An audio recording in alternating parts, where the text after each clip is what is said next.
അസ്സലാമു അലൈക്കും കൂട്ടുകാരാ, ഞാനൊരു കൊച്ചു കഥ പറയട്ടെ. എല്ലാവരും ശ്രദ്ധിച്ച് കേൾക്കണേ. ഒരു പെരുന്നാൾ ദിവസം നമ്മുടെ മുത്തുനബി സല്ലല്ലാഹു അലൈഹി വസല്ലം പള്ളിയിൽ നിന്ന് വരികയാണ്. അപ്പോൾ ഒരു കുട്ടി കരയുന്നത് കണ്ടു.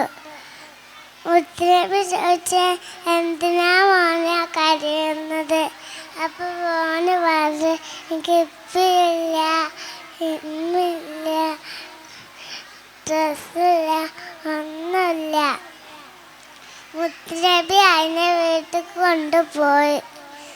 ഡ്രസ്സ് ഇട്ടെടുത്ത് കുളിപ്പിച്ചെടുത്ത്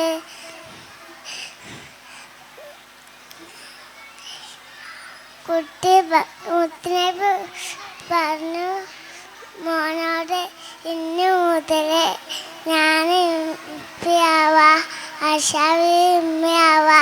അസ്സലാമു അലൈക്കും.